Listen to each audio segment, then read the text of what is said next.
कराची का मसला कब हल होगा? आप उसके ऊपर इतनी माशाल्लाह वीडियोस बना चुके हैं। ये कब ये पुल ठीक होंगे, सड़कें ठीक होंगी, खड्डे ख़त्म होंगे? एक ख़ानदान में, एक घर में भी सारे 4 भाई होते हैं, चारों एक दिमाग के अलग तो नहीं पॉइंट ऑफ होते, व्यू होता सब है अलग सबका। पॉइंट्स ऑफ व्यू जी, के जी, होते हैं। कायल हो गए तो ठीक है, नहीं हुआ तो कोई मसला नहीं, मैं आपकी अभी भी रिस्पेक्ट करता हूँ और आप मेरी भी। बिल्कुल। मतलब ये चीज़ हमारे यहाँ से निकल गई अनफॉर्चुनेटली। हम क्या करते हैं, घर अपना साफ़ करते, सारा कचरा बीच सड़क पर रख देते हैं, और हम जो है ज़ोहर के बाद तो दुकान खोलते और फिर उस पर भी दस्तरखान लगा के निहारी शुरू कर देते हैं। और हम सदर से होते हुए आ रहे हैं, पूरी मार्केट खुली हुई है। अब क्यों खुली हुई है जी? कारोबार नहीं है। कारोबार क्यों नहीं है भाई? तुम दिन में बंद करते हो और रात में खोलते हो तो ज़ाहिर है बिजली का बिल ज़्यादा आएगा। बिजली का बिल ज़्यादा आएगा, तुम्हारी सेल से मैच नहीं होगा, तुम्हें फिर दुकान खोलनी पड़ेगी, फिर बिल ज़्यादा। ऐसे आप ही है। आज लगा लेते इंडिया पे, अल्ली वल्ली आप कहाँ से कहाँ पहुँच जाते। नाज़रीन मोहतरम, welcome back to another video. आज मैं जिन शख्सियत के साथ मौजूद हूँ बिलाशुबा किसी तारुफ़ की मोहताज नहीं है। पाकिस्तान और पाकिस्तान से बाहर की दुनिया में बहुत सारे नौजवान उनको देखते हैं, फॉलो करते हैं। मेरे लिए बड़ी खुशकिस्मती की बात है, हमारे इदारे के लिए बड़ा ऑनर कि उन्होंने आज वक्त निकाला और बुलाया। हम बड़े ममनून हैं उनके। मेरे मुराद जनाब जुनैद अकरम साहब हैं, जो कि मारूफ़ यूट्यूबर हैं, पॉडकास्टर हैं, बल्कि ये कहूँगा कि पाकिस्तान में सफ़ अव्वल के यूट्यूबर हैं माशाल्लाह। और उन्होंने अपनी शोहरत को एक ज़िम्मेदारी बनाया है और फिर उस ज़िम्मेदारी के तौफ़ैल लोगों की जो कैरियर काउंसलिंग की है वो अमेजिंग है।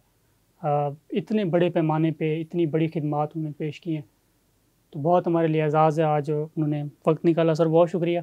सबसे पहला सवाल तो आपसे ये होगा कि बहुत सारी पाकिस्तान में लोगों के पास डिग्रियां हैं, यंगस्टर्स की मैं बात कर रहा हूँ, और सलाहियत भी मौजूद है, टैलेंट भी मौजूद है, लेकिन फिर भी कोई रोज़गार नहीं है। वो या तो मुल्क से बाहर जाने की बातें कर रहे हैं, तो क्या कहेंगे, टैलेंट को कैसे पाकिस्तान में खपाना है, क्या प्लान्स हो सकते हैं? देखिए, ये टू वे स्ट्रीट होती है। फॉर एग्जांपल, बहुत से लोग अक्सर शिकायत करते हैं हुकूमत से कि हुकूमत नौकरियां नहीं देती। हुकूमत का काम नौकरियां देना नहीं होता, वो माहौल और साजगार माहौल पैदा करना होता है जहाँ पे बाहर से कंपनियां, या आपके मुल्क में ही अगर इतनी सेफ्टी सिक्योरिटी है तो लोग अपना पैसा जो बाहर ले जाते हैं वो जी। अपने ही मुल्क में लगाएं, और जिससे ज़्यादा से ज़्यादा कंपनियाँ हों, फैक्ट्रियाँ हों और रोज़गार लोगों के लिए मौके बने। इस बात पे कोई शक नहीं कि हमारे यहाँ काफ़ी इम्बैलेंस है, हमारी आबादी का तनासुब बहुत ज़्यादा है बनिस्बत के जितनी अपॉर्चुनिटीज़ हैं। लेकिन इसकी एक बहुत बड़ी वजह ये भी है कि हमारे हाँ लोग डिग्री ज़रूर हासिल करते हैं, कैसे? मगर वो शऊर हासिल नहीं कर पाते, या नौकरी लेनी कैसे वो हासिल नहीं कर पाते। वो ये समझते हैं कि हम बस फ़ारिग़ तहसील होंगे कहीं से और हमारे हाथ में एक सनद होगी तो नौकरी के दरवाजे हमारे लिए खुले होंगे और हमारे लिए रेड कारपेट पे छाया जाएगा। ऐसा नहीं है। तालीम हासिल करना एक आर्ट है, नौकरी हासिल करना का एक अलग आर्ट है। बिल्कुल। बहुत से लोग मुझे मैसेज करते हैं, उनको एक्सक्यूज़ मी बहुत से लोग मुझे मैसेज करते हैं, ईमेल करते हैं, उनको ईमेल लिखने नहीं आती, सब्जेक्ट किस तरह लिखना है। हमें जैसे हम आपको भी याद होगा बचपन में हमने हेड मास्टर साहब को लिखा है एप्लीकेशन कि हमें छुट्टी दी जाए, या तो उसमें सिखाया जाता है कि पहले इंट्रोडक्शन होता है, फिर बॉडी होता है और फिर कंक्लूजन होता है, 3 हिस्सों में। जी। हमारे वो एक ही खिचड़ी में पूरे पैराग्राफ में उर्दू भी चल रही है, अंग्रेज़ी भी चल रही है। लोगों को नीड ज़रूर है चीज़ों की, लेकिन वो मांगनी कैसे है वो भी नहीं आती लोगों को। तो अक्सर व बेशतर अगर उसमें लोगों की ज़ाहिर है कसूर नहीं है, हमारे यहाँ सिखाया ही नहीं जाता, लोगों को इन चीज़ों से मुतारिफ़ ही नहीं कराया जाता। करियर काउंसलिंग नापैद है, बिल्कुल ना होने के बराबर है। जी। और इसी वजह से आज हमारा जो एक बहुत बड़ा तबका है यंगस्टर्स का, वो डायरेक्शन लेस है और वो समझता है कि वो बाहर चला जाएगा तो बाहर भी उसके लिए दरवाजे खुले होंगे। अगेन बाहर इससे ज़्यादा कंपटीशन है। मसलन कि अगर आप मिडल ईस्ट में ही जाते हैं यहाँ तो आपका मुकाबला सिर्फ पाकिस्तानियों से है ना, दूसरे पाकिस्तानी से। दुबई आप जाते तो वहाँ 200 नेशनैलिटी से मुकाबला है। अब 200 मुल्कों के बेहतरीन जहन वहाँ पे अजहान वहाँ पहुँच रहे हैं और जोक दर जोक पहुँच रहे हैं, और रोज़ाना इतनी फ़्लाइटें उतरती हैं दुबई में, आपको भी अंदाज़ा ही होगा। तो वो फिर और मुश्किल हो जाता है। तो बाहर जाना ही सोल्यूशन नहीं है। और कितने लोग चले जाएंगे, 10, 50 लाख, 20 लाख, करोड़, 5 करोड़, बहुत सारे इधर ही रहना है। पीछे तो 20 करोड़ ने तो इधर ही रहना ना, तो उनका क्या है। तो मैं हमेशा ये कहता हूँ कि डिग्री बिल्कुल ज़रूर हासिल करें, लेकिन उसके साथ साथ अपनी स्किल्स को भी इन्हांस करें, वो चाहे ठीक कम्युनिकेशन स्किल हो या दूसरी किस्म की स्किल हो। ठीक है। अच्छा, हम बात करें अगर प्रायोरिटी की कि तरजीहात जो है ना वो नेशंस की एजुकेशन बहुत ज़्यादा बाहर नज़र आती है और लोग उसके ऊपर इन्वेस्ट भी कर रहे हैं। अगर पाकिस्तान से कंपैरिजन करें तो यहाँ वो नज़र नहीं आता कि जिस तरह एजुकेशन के ऊपर काम होना चाहिए। आपका माशाल्लाह बहुत अरसा गुजरा है, बाहर जाते हैं, बताइएगा कि पाकिस्तान में उस तरह से एजुकेशन के ऊपर काम क्यों नहीं हो रहा, क्या वजह क्या समझते हैं? अब देखें, उससे वोट नहीं मिलते, हुकूमत तसलसल में रहती नहीं है। देखें, मैं अगर फॉर एग्ज़ाम्पल कोई मिनिस्टर हूँ, जी सियासतदान जी। हूँ और मैंने आपके मोहल्ले का पुल बनाया, तो अगली बार आप मुझे वोट देने आएंगे। हम्म, ठीक है, मैंने आपके मोहल्ले में स्कूल बनाया है। एक चीज़ होती है टेंजिबल और एक इंटेंजिबल, मतलब सही। एक चीज़ को आप छू सकते हो, देख सकते हो। ठीक है। एक चीज़ होती है जिसको आप जिसके समरात आप महसूस कर सकते हैं, मगर आप नाप तोल नहीं कर सकते। समझ रहे हैं? सही। तो और ज़ाहिर है, आप एक स्कूल बनाएंगे, यूनिवर्सिटी बनाएंगे, उसका जो फल है वो 30 साल बाद निकलेगा। सही। ब्रिज बनाऊंगा, ब्रिज तो 6 महीने में खड़ा हो जाएगा, अंडरपास निकल आएगा। हम्म, तो हमारे यहाँ जिनके हाथ में चीज़ें हैं वो बहुत शॉर्ट टर्म सोचते हैं, और वो अगले इलेक्शन तक का सोचते हैं, या ठीक है। अपनी जब तक वो रिटायर नहीं हो रहे वो वहीं तक का सोचते हैं, वो अगले 100 साल का नहीं सोचते। एक बड़ी मशहूर कहावत है कि वही कौमें तरक्की करती हैं जहाँ पे बूढ़े लोग दरख्त उगाते हैं, क्योंकि उनको पता है कि इसका साया मुझे नहीं मिलेगा, लेकिन वो आने वाली नस्लों के लिए लगा रहे होते हैं। सही। तो हमारे यहाँ हम बहुत शॉर्ट टर्म सोच रखी जाती है। अल्हम्दुलिल्लाह इतना बड़ा हमारा मुल्क है, काफ़ी मजहबी लोग हैं हमारे। उम्रा, चाहे वो आप कुर्बानी का जोश व खरोश देखें, उम्रा हज का देखें, तो सबसे ज़्यादा नंबर्स हमारे यहाँ होते हैं। मगर तवक्कल नाम की चीज़ नहीं होती लोगों में, अल्लाह पे तवक्कल नहीं होता, और वो बस फिर वो प्रायोरिटी ज़ाहिर है, जैसे मैंने आपको बताया कि उसे वोट नहीं मिलते और उसका फल जो है 30 साल बाद मिलना है। तो सब देखते हैं 30 साल बाद तो हम पता नहीं होंगे या नहीं होंगे। अभी पुल बना लेता हूँ, सड़क बना लेता हूँ, कचरा उठा लेता हूँ, तो बस फिर यही प्रायोरिटी है हमारे यहाँ। ठीक है। अच्छा, मुल्क से बाहर जाना तो समझ में आता है कि यंगस्टर्स बहुत ज़्यादा कह रहे हैं कि हमने जाना है, बाहर जा भी रहे हैं, बहुत अच्छी खासी तादाद चली भी गई है। लेकिन मुल्क से उसकी तौहीन करना, उसके झंडे को जलाना, उसका पासपोर्ट जलाना, सोशल मीडिया पे आप वीडियो देखें आपके सामने आ जाएंगी। क्या समझते हैं ये क्यों इतनी जो है वो पाकिस्तान से इतनी नफरत क्यों की जा रही है? अच्छा, ये देखिए, मुल्क से अगर कोई जाना चाहते हैं कि फ़र्स्ट ऑफ ऑल पूरी दुनिया अल्लाह ताला की है, जी जी, और हिजरत कर सकते हिजरत हैं, शरई हिजरत लिहाज से कोई मसला नहीं है। हिजरत सुन्नत भी है। अगर आपको लगता है आपकी ज़िंदगी मुश्किल है, या आपके बच्चों की ज़िंदगी मुश्किल में है, या आप के माली मामलात यहाँ दुरुस्त नहीं हो पा रहे, तो आप भले हिजरत कर लें और जी कहीं बिल्कुल। और आप अपनी किस्मत आजमा लें। मगर इसका मतलब ये नहीं है कि आप जस्ट बिकॉज आपने मुल्क छोड़ा है तो मतलब आपने उसकी इज़्ज़त भी नहीं करनी। अगर आपको दूसरा पासपोर्ट भी मिल जाता है, ठीक है, आप जितने रंग के पासपोर्ट कर लें, आप अंदर से वही पाकिस्तानी हैं। आपने खाना वही कढ़ाई गोश्त है, वही बिरयानी है, पाकिस्तानियत नहीं निकल सकती आपके अंदर से। अब ये इस तरह के जो वाक़यात होते हैं, अब वो चाहे किसी की सियासी वाबस्तगियों की वजह से हो जी कि इस बिल्कुल। तरह के वाक़यात हो रहे हैं, या फिर किसी और किस्म की, या कोई किसी इदारे से नफ़रत का इज़हार करने का वजह हो, या कोई भी वजह हो। हमारे यहाँ अनफॉर्चुनेटली डिसएग्रीमेंट करना नहीं सिखाया जाता। मसलन ये कि अगर आप और मैं हैं, हम किसी मामले में एक क्रॉस रोड पे आ जाते हैं, फंस जाते हैं, हम दोनों की गाड़ी फंस जाती है, तो आप अपना मुद्दा बयान करें, मैं अपना बयान करूंगा। मैं शायद आपसे 100% अग्री ना करूं और आप मेरे मुद्दे बिल्कुल से ऐसे अग्री ही। ना करें, बिल्कुल। मगर इसका मतलब ये नहीं है कि मैं आपका दुश्मन हूं या आप मेरे दुश्मन हैं। अपने घर को ही जलाते हैं। हम दोनों की एक वो मुश्तरका प्रॉब्लम है, हमें उसको सॉल्व करना। फॉर एग्जांपल, मियाँ बीवी का जो झगड़ा होता है ना, वो मियाँ बीवी का झगड़ा नहीं होता, वो मियाँ बीवी का एक प्रॉब्लम के अगेंस्ट झगड़ा होता है। जी बिल्कुल। मसलन अगर बीवी बोले भाई तो मुझे टाइम नहीं देते हो, या हस्बैंड की अगर कोई शिकवा शिकायत हो, तो वो आपस में नहीं, वो उस प्रॉब्लम को, जिस दिन वो ये समझ गए कि भाई हम दोनों एक टीम हैं और हम दोनों एक ही गाड़ी के पहिए हैं, और ये स्पीड ब्रेकर है या ये जी खड्डा है, ये हमारा दुश्मन है, बिल्कुल। हमें इससे अपनी गाड़ी बचानी है, तो मामला आसान हो जाएगा। मगर हमारे यहाँ चूँकि लान तान का इस तरह एक सिलसिला है, और फिर दूसरा जब से सोशल मीडिया आया कि तो लोग बिल्कुल ही बेलगाम हो गए हैं। ऐसे ही। आज भी आप देखें कमेंट्स में तो हर किस्म की मुग़ल्लिज़ात आपको पाई जाएंगी, नहीं तो मेरा इनबॉक्स आपको दिखा दूं किसी भी सोशल मीडिया प्लेटफॉर्म का। मगर यही, मैं खुलेआम पब्लिक में भी जाता हूँ, इवेंट्स में भी जाता हूँ, ट्रैवल भी करता हूँ, मगर सामने कोई नहीं बोलता ये चीज़ इस तरह ऐसे ही की। है। लोगों को असल में ये है कि कंफर्ट है, कि मैं एक शीशे के पीछे या एक स्क्रीन के पीछे छुपा हुआ हूँ तो मैं कुछ भी बोल दूँ। और एक और सबसे बड़ी जो चीज़ है वो है कि अकाउंटेबिलिटी चूँकि कोई नहीं है, अगर है भी तो इतनी नज़र नहीं आ रही। जहाँ लोगों में अगर ये डर बैठ जाए, अभी जैसे मैं आ रहा था और मैं जितने सिग्नल्स पे रुका हूँ, ज़ेब्रा क्रॉसिंग एक रूल है, आपने उससे पहले गाड़ी रोकनी है।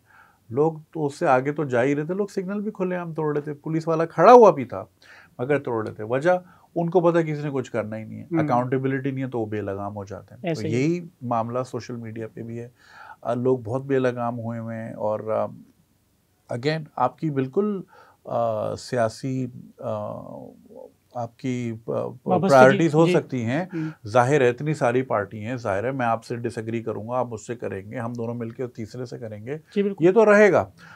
एक खानदान में, एक घर में भी सारे 4 भाई होते हैं, चारों एक दिमाग के तो नहीं होते, सब अलग पॉइंट्स ऑफ व्यू के होते हैं। मगर आप घर को आग तो नहीं लगाते ना, या गालम गलोच तो नहीं करते, या आप गिरेबान तो नहीं पकड़ते, सर तो नहीं फाड़ते ना। तो को एग्जिस्ट करना हमने कभी सीखा नहीं है और डिसएग्री करना हमने सीखा नहीं है। अब यहीं पे रिस्पॉन्सिबिलिटी आती है हमारे तालीमी इदारों की, कि अगर हमें शुरू से ही इस तरह की डिसएग्रीमेंट्स सिखाया जाए, समझाया जाए। और आर्गुमेंट, डिबेट्स हमने देखा ना क्यों होती थी, डिबेट्स होती ही इसलिए थी कि एक फॉर होगा, एक अगेंस्ट होगा, लेकिन आपने डिबेट करके अपना मुद्दा बयान करना है, पॉइंट्स रखने, रिसर्च रखनी है और अगले को कायल करना है। सही। कायल हो गए तो ठीक है, नहीं हो तो कोई मसला नहीं, मैं आपकी अभी भी रिस्पेक्ट करता हूँ और आप मेरी भी। मगर ये चीज़ हमारे हाथ से निकल गई अनफॉर्चुनेटली। ठीक है, इस वजह से लोग बड़े बेलगाम हो गए माशाल्लाह। अच्छा ये बताइए कि कराची का मसला कब हल होगा? आप उसके ऊपर इतनी माशाल्लाह वीडियोस बना चुके हैं, ये कब ये पुल ठीक होंगे, सड़कें ठीक होंगी, खड्डे ख़त्म होंगे? मुझे खैर देखें, नाउम्मीदी ज़ाहिर है कुफ्र है और करनी नहीं चाहिए। हर चीज़ का इलाज मौजूद है और करने पे अगर आएँ तो बहुत कुछ हो सकता है। मगर ये कि वही वाली बात है कि कोई अपनायत नहीं लेता इस शहर की। अल्हम्दुलिल्लाह पोर्ट सिटी है, देखिए फाइनेंशियल हब है, दुनिया भर के फाइनेंशियल हब में अगर आप जाएंगे, चाहे वो दुबई हो, लंदन हो, न्यूयॉर्क हो, हांगकॉन्ग, सिंगापुर, वहाँ आपको 500 किस्म के लोग मिलेंगे, हर नस्ल, रंग, मज़हब, ज़बान, खाने पीने अलग, लेकिन वो चूँकि उनका कॉमन गोल होता है कि यार ये शहर हमें रिस्क दे रहा है, इसने हमें नौकरी दी है, इसने हमें, इसकी वजह से हमारा घर चलता है, बच्चे पलते हैं, तो अब हमारी रिस्पॉन्सिबिलिटी है कि इसको साफ़ रखें और इसको आगे बढ़ाएं, ना कि इसको ख़राब करें। सही। ठीक है। अनफॉर्चुनेटली हमें ये उनसियत कराची को नसीब नहीं हुई उसके रेजिडेंट से। जो भी आया, चाहे वो बाहर से आया हो, चाहे वो इधर ही गई हो, सब ने मिल के ख़राब किया है। ओनरशिप किसी ने नहीं ली। हम क्या करते हैं, घर अपना साफ़ करते, सारा कचरा बीच सड़क पर रख देते हैं। आप सुबह किसी मार्केट में चले जाएं, चाहे वो सदर हो, बोरी बाज़ार हो, लालू खेत की हैदरी, कहीं चले जाएं, एक तो टाइम पे नहीं खोलते। एक तो मेरा बहुत बड़ा आर्ग्यूमेंट है कि भाई रिस्क सुबह बढ़ता है, सूरज की किरणों से बढ़ता है, और हम जो हैं ज़ोहर के बाद तो दुकान खोलते हैं और फिर उस पर भी दस्तरखान लगा के निहारी शुरू कर देते हैं। फिर कहते हैं कारोबार नहीं है, और हम सदर से होते हुए रहे, पूरी मार्केट खुली हुई है। अब क्यों खुली हुई है जी? कारोबार नहीं है। कारोबार क्यों नहीं है भाई? तुम दिन में बंद करते हो और रात में खोलते हो, तो ज़ाहिर है बिजली का बिल ज़्यादा आएगा, बिजली का बिल ज़्यादा आएगा, तुम्हारी सेल से मैच नहीं होगा, तुम्हें फिर दुकान खोलनी पड़ेगी, फिर बिल ज़्यादा, लूप पे फंस गए। अरे तुम टाइम पर दुकान खोल लो, बिजली बचाओ, लाइटें सारी जल रही हैं। ऐसे ही है। दुनिया भर में जो है 6 बजे के बाद कारोबार ख़त्म हो जाता है, फिर दूसरी लाइफ शुरू हो जाती है। हमारे यहाँ रात 11 बजे तक मार्केटें खुली होती हैं। तो वही बात है, ओनरशिप किसी भी लेवल पे आपको इस शहर में नज़र ही नहीं आती। चाहे वो ट्रैफिक का मामला हो, चाहे वो सड़कों का मामला हो, पानी का मामला हो, बस जो आ रहा है इंजेक्शन ठोक के आगे निकल रहा है। तो खुद कोई ख़ास उम्मीद नहीं है, लेकिन ये कि 100% नाउम्मीद नहीं होना चाहिए। अच्छा, सेकंड लास्ट आपसे सवाल ये है कि बहुत से लोग कोर्सेज बेच रहे हैं अपने, और ये कहते हैं कि भाई आप ये कोर्स कर लें, आप दिनों दिनों में मिलियनेयर बन जाएंगे। तो आप क्या इस हवाले से एक्सपीरियंस है, क्या आप कहेंगे? देखें, मुझे अगर आते हो ना, मुझे अगर पता हो कि रोज़ाना $5,000 कैसे कमाना ना, मैं चुप करके कमाता रहूँगा। मुझे क्या ज़रूरत है दुनिया को बताने की, और वो पूल छोटा हो जाए। दुनिया में एक फॉर एग्ज़ाम्पल इस टेबल की एक कैपेसिटी है ना, जी बिल्कुल, उसमें इतनी ही चीज़ें रख सकते हैं, राइट। ज़्यादा आएंगे तो गिर जाएगा, या ख़राब हो जाएगा, या कम हो जाएगा। तो अगर मुझे पता है कि भाई रोज़ाना $1,000 कैसे कमाने हैं, $5,000 कैसे कमाना है, मैं चुपचाप कमाता रहूँगा और मैं अपनी ज़िंदगी सादगी से गुजारूँगा। दुबई में बिल्डिंग ख़रीदता रहूँगा, किराए पे चढ़ा दूँगा, सामने नहीं आऊँगा कभी। यहाँ तो लोग खुला खुला कहते हैं भाई मैं भी कमा रहा हूँ तुम भी कमाओ। अच्छा ठीक है, कुछ लोग होते हैं शेयरिंग से ज़्यादा पूल बढ़ता है, ये भी लोगों की थॉट जी होती है, बिल्कुल। अच्छी बात है, शेयरिंग इज़ केयरिंग। मगर ये कहना कि यूनिवर्सिटियाँ बेकार हैं और ये कोर्स ले लो। अच्छा, अब आप अगर कोर्स में ज़रा पीछे जाएँ, कोर्स लिखा किसने, वो खुद किसी यूनिवर्सिटी का प्रोफेसर होता है, वहीं का पढ़ा होता है, वो यूनिवर्सिटी में पढ़ा रहा होता है। तो देखिए ज़िंदगी में कोई शॉर्टकट नहीं है। बिल्कुल ऐसा असल में हमारे यहाँ क्विक फिक्स का ज़्यादा। क्विक जी। फिक्स देखिए कोई चीज़ नहीं होती।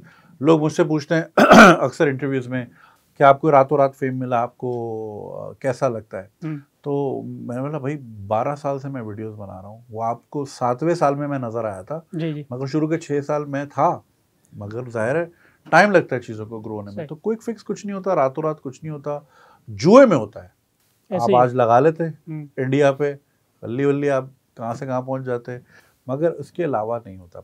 ज़िंदगी में टाइम लगता है, मगर हमारे यहाँ चूँकि फ़ौरन सब कुछ आज चाहिए, मुझे आज करोड़पति होना है बगैर मेहनत किए, और मैं हिलूँ भी ना घर से और पैसे आ जाएँ, ऐसे नहीं होता।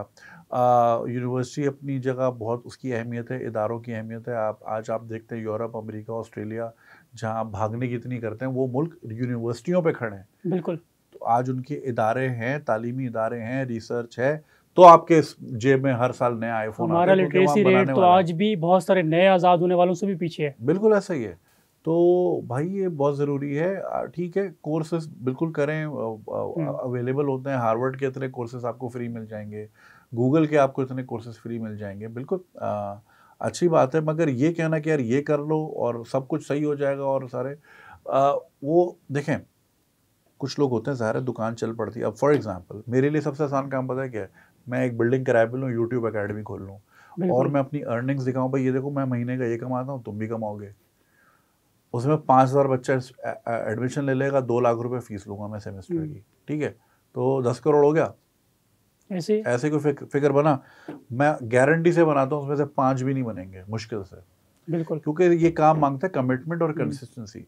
मगर लोग बोलेंगे कि यार मैं 4 वीडियो बनाई, हिट नहीं हुई यार, मैं जा रहा हूँ, और फिर फेसबुक पे लिखेंगे यार ये बेवकूफ़ बना रहे हैं। ऐसा कुछ नहीं होता। तो ऐसे नहीं होता। हर चीज़ का अपना अपना टाइम होता है। तो इसमें ना आए कि मतलब मैं ये करूँगा और कोई जादू की झप्पी और फ़ौरन मैं रातों रात करोड़पति बन जाऊँगा, ऐसा नहीं होता। ठीक है। आखिर में डॉक्यूमेंट्री आपने देखी है जामिया रशीद और गज़ाली यूनिवर्सिटी से मुताल्लिक, क्या फीडबैक है सर, कैसा लगा डॉक्यूमेंट्री? मुझे बहुत अच्छा लगा, माशाल्लाह इतना बड़ा इदारा काम कर रहा है, और ज़ाहिर है बचपन से सुनते आ रहे हैं उसके बारे में। जो एक बहुत इम्पोर्टेंट चीज़ उसमें मुझे लगी वो ये थी कि सिर्फ दीनी तालीमात नहीं, बल्कि जो असरी भी हैं जो दूसरी कि तालीमात हैं, कंटेम्प्रेरी साइड। हाँ, कंटेम्प्रेरी साइड हो गई, साइंसेज हो गई, ह्यूमन साइंसेज हो गई, ये भी शामिल है और ये बहुत ज़रूरी है। हमारा एक बहुत बड़ा तबका जिनका जो मदारिस के फ़ारिग तहसील हैं, वो ज़ाहिर है एक पॉइंट के बाद आके इर्रेलेवेंट बिल्कुल। हो रहे थे, और ये ज़ाहिर है फिर एक देखिए इंसान है वो, उसको तो ज़ाहिर है रोटी कमानी है। अब रोटी उसको ऐसे नहीं मिलेगी तो वैसे मिलेगी, गलत हाथों में जाने का खदशा हमेशा रहता है। तो ये बड़ा ज़रूरी है, और हमने जो है ना बल्कि बल्कि समझ लिया कि भाई ये मौलवी है, इनको इधर रखो, ये निकाह पढ़ा ले, जनाजा पढ़ा ले, हमारा बच्चा ए लेवल ओ लेवल करेगा और आगे जाएगा। हम लोग मिलते नहीं हैं, और हमारा कोई सोशल कॉन्ट्रैक्ट नहीं है, तो वो इसी तरह पूरा होगा कि जब मैं आपसे रिलेट कर पाऊँगा और आप मुझसे जी रिलेट बिल्कुल। कर पाओगे। तो कोलैबोरेशन बहुत ज़रूरी है, और ये तभी पॉसिबल है कि जब मैं आपको जानूँगा और आप मुझे जानेंगे। तो मुझे बड़ी खुशी होती है, और आजकल मतलब काफ़ी सारे इस तरह के इदारे इस सोच को अपना रहे हैं। और देखें, इस्लाम तो है ही इज्तिहाद का नाम, वक्त के साथ चलने वाला दीन है। बिल्कुल।